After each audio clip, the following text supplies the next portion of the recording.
Hello and welcome to today's episode of Social Footprint.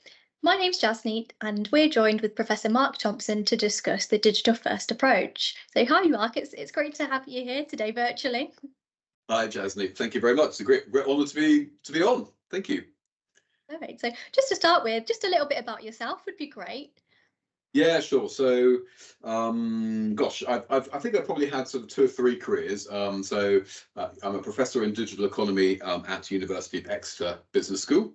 So that's one of the things I do, and I publish. I wrote a book called, or co-wrote a book called "Digitizing Government" a few years ago, and published on a kind of range of aspects of digital and digital economy, including public services.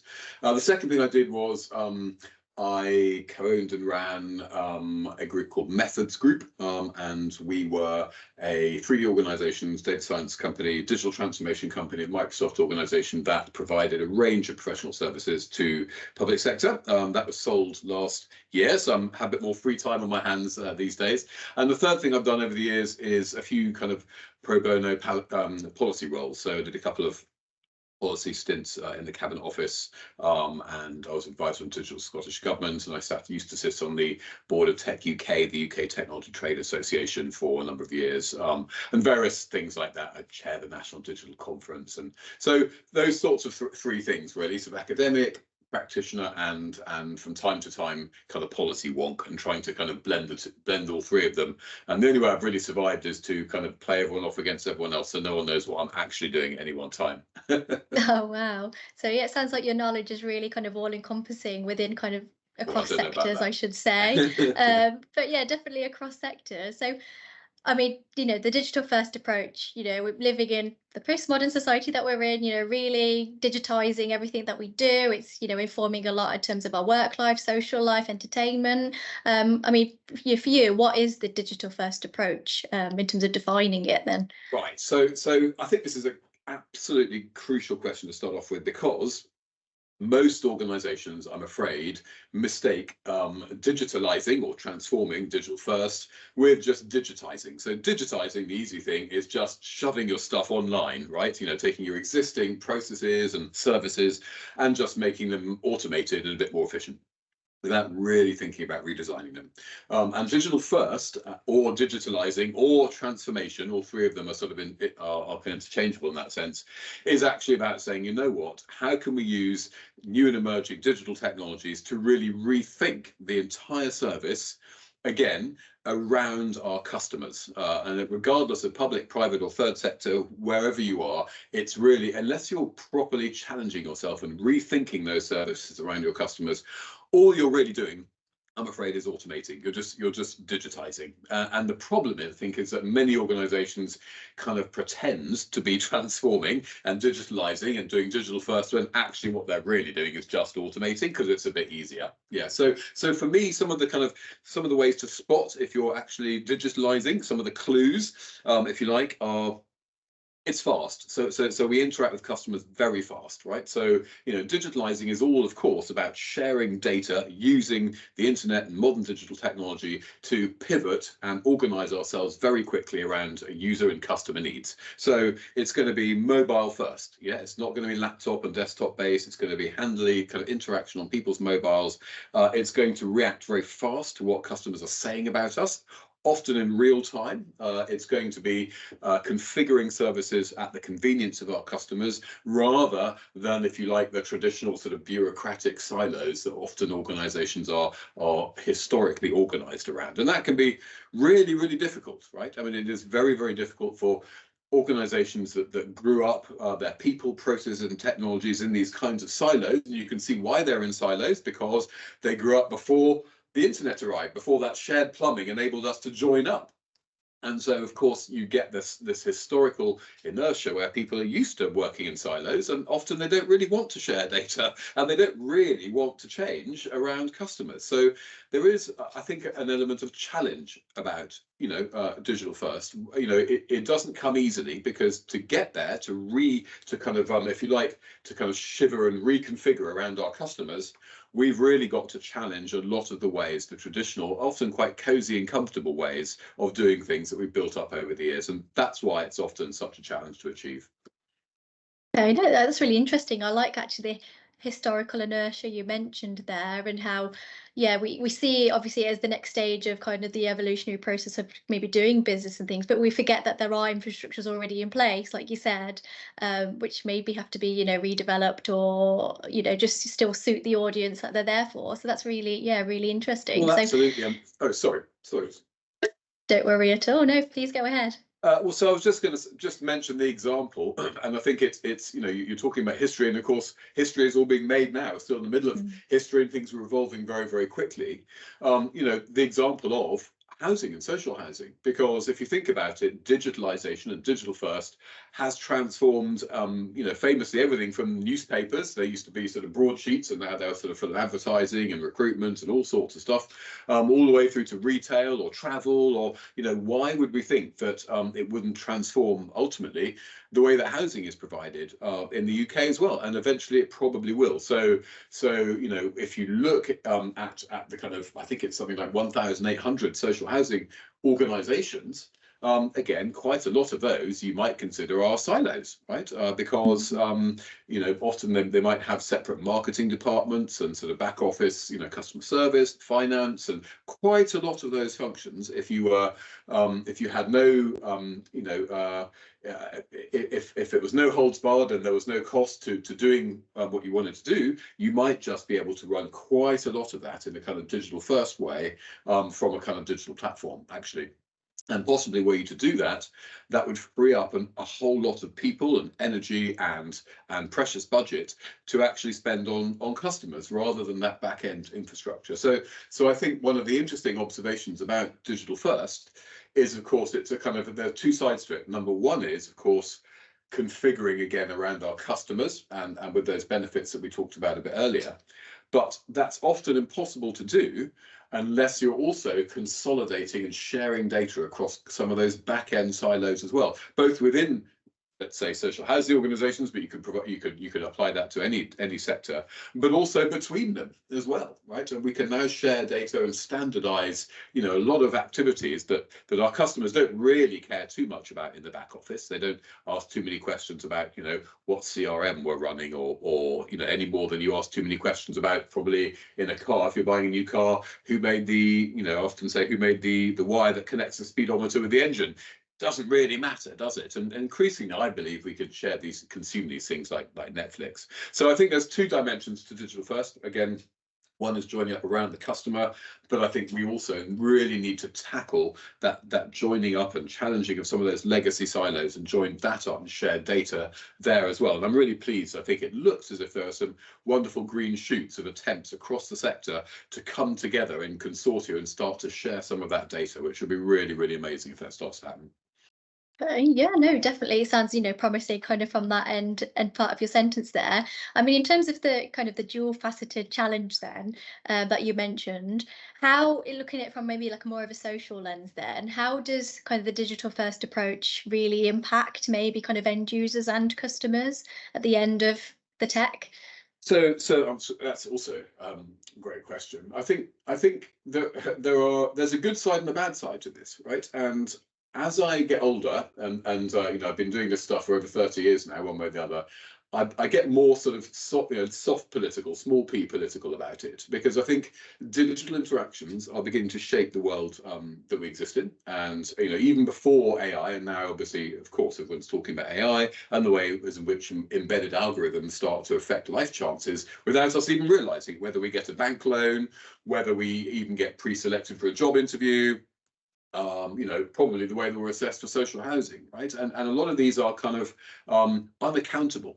Okay, so I think there are the good sides, right? There's the speed, there's the convenience, there's I no longer need to remember phone numbers. Why? Because they're on my phone, right? I can just sort of tap who I want to call and I can call them. Those things are very, very convenient. Being able to make banking transactions from the phone, for heaven's sakes, and those things are wonderful and almost too easy sometimes, I think, to sort of order things online and have them be there later in the day. You think about the environment and what that's doing, and so I think the speed, ease, convenience, all of those things are undoubtedly wonderful. I do think there's a negative side to citizens and to customers of digital first as well. So I think it's an interesting paradox. You might agree that On the one hand, we're always getting bombarded by organizations with questionnaires, right? You can order anything, you can buy the slightest thing, and you have to fill in a question. How do we do? How we so organizations are very, very keen to use digital to kind of hear about our digital experience. However, you try ordering something and then that doesn't work, or trying to complain about it outside the way that they want to interact with you. And I think sometimes I think, you know, this I think we're bombarded with on organizational terms of what they want to hear from us. When we want to contact a lot of digital first organizations, that's very difficult, isn't it? Actually speaking to a person is increasingly difficult. To give you an example, yesterday we had a power outage at home, and the infrastructure company, I needed to get hold of somebody to tell them about it. I didn't have, the Wi-Fi was down and my reception wasn't very good, and I was put through about 20 minutes of trying to talk to a robot, because obviously they wanted to filter me and no one wanted to speak to me. That left me feeling very, very powerless. I'm sure the organization in implementing this had a digital consultant saying, you know, this with digital first, we're going to use computers to kind of to triage this situation and hold the customer at bay. And so we really need to devote precious, expensive resources, human resources, to talk to them.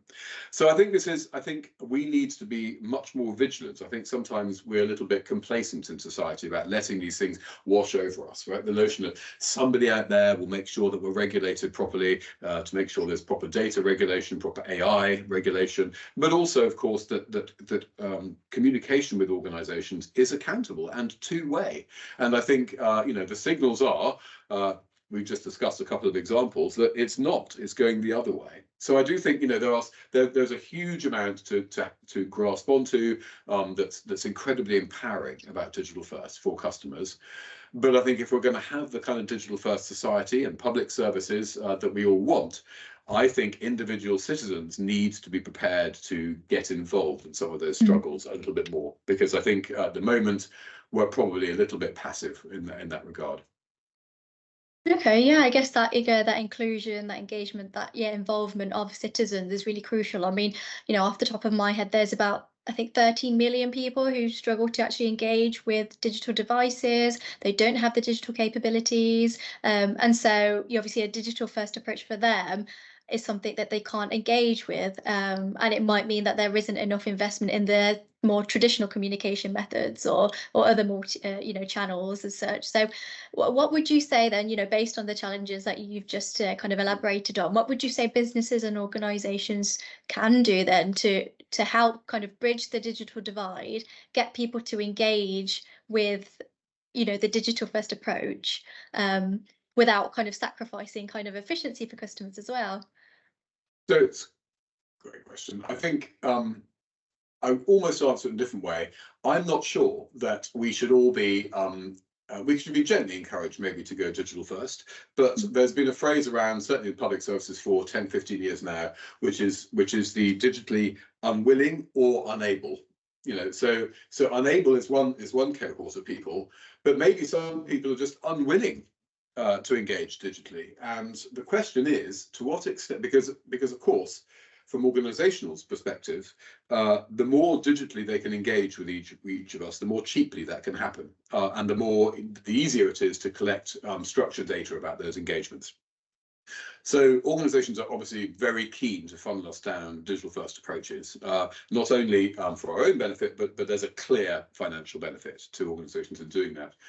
So the question is, how much nudging and encouragement do organizations need from regulatory bodies and even sort of legal frameworks to make adequate provision for not only the unable, but the digitally unwilling as well? And I think, to be honest, those questions haven't really been solved, certainly not to my satisfaction, which is why, of course, you know, people are increasingly getting shut out. I mean, I think it's not just age, but let's just look at age. I have an 84-year-old father, and I have become, in some ways, he wouldn't mind me saying this, some ways a kind of digital carer for him. So he's increasingly unable to access his bank account without you know, passwords and two-factor authentications, and you know, whether it's iris scans or voice recognition, or you know, There are kind of keychains in his digital footprint that regularly get muddled up and lock him out of his, whether it's his computer or his Google account, or and of course, who is it that has to sort them all out? It's it's yours truly. And often it's not, and of course, quite rightly, often these bodies won't talk to me. They'll only talk to him, but he lives an hour and a half away. So this can be very, very difficult. In the UK today, it's actually very difficult, increasingly difficult, to use, for example, a public utility like the railways without booking and paying for that on your phone.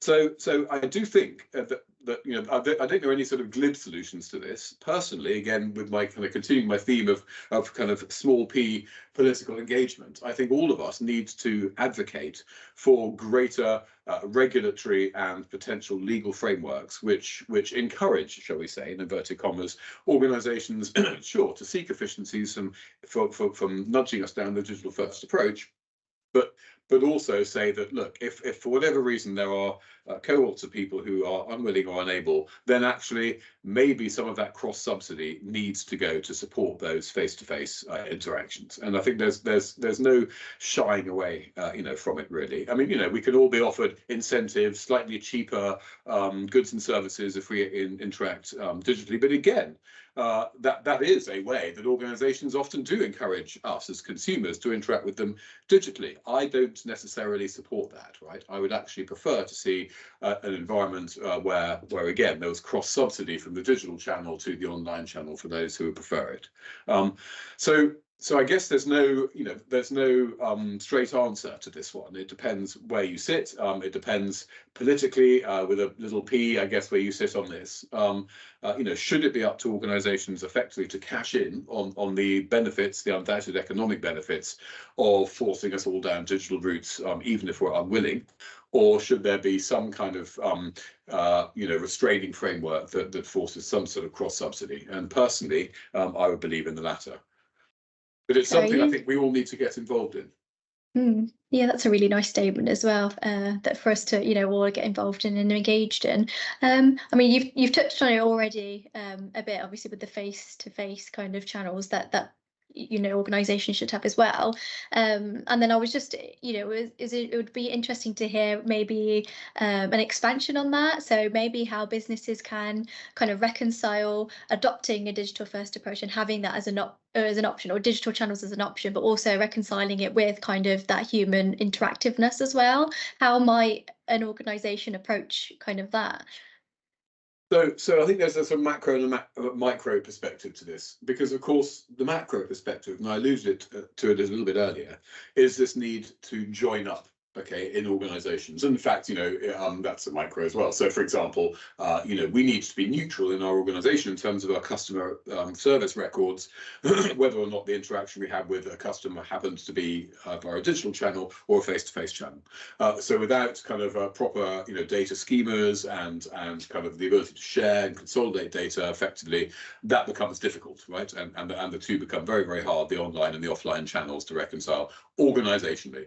So that's hard. However, there is a kind of silver lining to this, because as I said, ultimately, I believe that we are, with progressive digitalization, I think the pressure on us to consolidate and start to share many of those back-end services, which are currently duplicated from one social housing organization to another, right across the sector, I believe those pressures will only increase. And when people start sharing a lot of those back-end services, what it's going to do, wonderfully, is release colossal amounts of funding, potentially billions of funding, to spend on more face-to-face people to interact with customers, because that's ultimately really what customers want, and I know some people get terribly excited about, I don't know, for example, in Japan, I think there's tremendous investment in robots, so robot companions for elderly people, and there are lots of those. I mean, I was stunned by some of what's out there, and they've got great big they've got very sort of large kind of cuddly faces and big appealing eyes, and sort of but they are fundamentally robots, machines made out of plastic, you know, and when I reach the age where I might like a companion, would I actually prefer a robot, you know, to quote Douglas Adams, a plastic pal who's fun to be with, or a real human being? And again, these are choices that we face. So I do believe with progressive consolidation of that back end, which currently is perfectly possible, we could ring fence billions eventually to spend on human beings to interact with anybody that wants it. And so the notion that just because we can with digital we should all the time, I think is mistaken. So again, it's about the kind of society and the kind of services that we want to live in 5, 10, 25 years, and getting involved in demanding those things now. So you know, if you know, I think a lot of people, a lot of customers of social housing are people who often have quite complex needs. They don't always, but often they do, and often in need of, you know, an empathetic interface with organisations which are able to join up the, you know, the dots, listen empathetically. Often the listening is part of the, you know, part of the experience. And again, you know, digital channels don't really deliver on that, do they? That kind of soft glue of society coming together around particular issues. So yeah, I'm you know, I once again, I'm kind of loath to you know, to give prescriptions about how organisations can put more human beings in the front line. Ultimately, it comes down, I'm afraid, I think, to financials, and it comes down to you know, cleaning and consolidating data so that the two channels can share. But really, until we start to share, to take advantage of the enormous opportunity to share things at that back end and drive costs to the front, which is very much part of all digital transformation initiatives, unless we really seize that, I think we're going to be hampered in our success. So, I mean, one of the big takeaways from that was the Japanese robots. I hate to say it, but that sounds really fascinating, and it actually kind of points towards maybe the evolution, the further evolution, the next step maybe of digital first, like the approach. So, you know, from your perspective, I mean, might it go a step too far? I mean, from my own kind of just knowledge and research, you know, there's been a term of digital prison as well, whereby I think it's a shop or a supermarket in London. In order to gain access, you have to scan your phone, because it's, again, it's a deterrence of theft. But again, it means that people who want, you know, basic groceries have to have a digital device, and they have to know how to scan their phone. So it be that, you know, services do then entrap people within a digital prison? So I think in some ways that's already happened. So think about the right to be forgotten on search engines like Google, for example. So, you know, there's a sense, I think, that people self-police now because, let's say, a video of yourself on a stag or head night or something kind of goes viral, and you're drunk and you're being an idiot, you know, and you apply for a job 10 years later, that catches up on you, and people go, "Oh, I won't have you." Or let's say you go into overdraft a bit too much, and that affects your credit rating, which means you can't get a mortgage in 10 years' time. So I think there is a sense now that people do self-regulate because they are aware of the digital footprint, which often they don't have much control over. So I think that is absolutely kind of happening now. And I think that it's, you know, we need to start talking about potentially some sort of universal basic income. You know, there are, another example I often pick is that I understand there are 10 million professional lorry drivers in the United States, for example. Now, each of those has, you know, or many of them have families, dependents of one kind or another. So as and when, for example, self-driving cars come of age, and they will eventually, you know, that's just that little tiny sector of professional lorry drivers. So you've got millions and millions and millions of people who pretty much anything you can attach an algorithm to, those jobs are likely to become threat progressively. So, you know, as a society, we really want to think about, again, the society we want to live in, because we all want more human interaction. And ultimately, I believe as a society, we undervalue many of those caring jobs. So teachers, carers, you know, social workers, all of those sorts of caring professions are undervalued and underpaid, and are in constant demand. We want more and more of those. So at least maybe the good news is that with progressive digitalization and digital first initiatives across the piece, actually maybe we will start to you know, there are lots of jobs to go to, but they are caring jobs. But to do that, we have to learn as a society to start valuing them a bit better. And eventually we will have to, we're stumbling along now, and I think a post-20th century order still now, but until we start to kind of value some of those, and quite a lot of the more the more process and transactional oriented jobs are likely to go. Until we start to value those more human-facing, caring professions, I think we're going to have problems. So ultimately, I'm hoping we could end up with a digital-first world where, instead of forcing us down forms of digital interaction that we're unwilling and able, as we discussed a bit earlier, instead of making us pay for face-to-face contact as a kind of premium, that hopefully people would have an ability to interact digitally if they so choose, and reap all those benefits of convenience and speed and being oriented around the user, and of course mobile first, mobile friendly, all of those undoubted benefits. But I'm hoping that there'll be enough of a kind of shift towards valuing face-to-face interactions, bolstered hopefully by kind of maybe legal frameworks, certainly regulatory frameworks, which kind of provide that leadership for organizations to help us to build the kind of digital future that I think some of us want, rather than a more dystopian future, which is perhaps more economically driven. Okay, no, it's nice to hear, like you said, the kind of digital utopia, more positive version there. So, maybe to turn that into a reality, I mean, do you know of any kind of maybe political policy, kind of with a capital P there, that is kind of underway or in existence at the moment that might inform this kind of digital first adoption, but in a more positive way? So I'm struggling to be positive here about levels, I think, of leadership that we have had from the government lately in this area. I have to say I don't think we've had a tremendous amount. I think government digital services GDS have achieved some great things over the years. They have certainly started building, digital first services or components of services that organizations can take and use and reuse, which is great. However, at that kind of strategic level that we've been discussing a little bit in terms of what society we want to live in, what is the role of government in kind of not only policing but also incentivizing the private sector as well as public services to build that for us.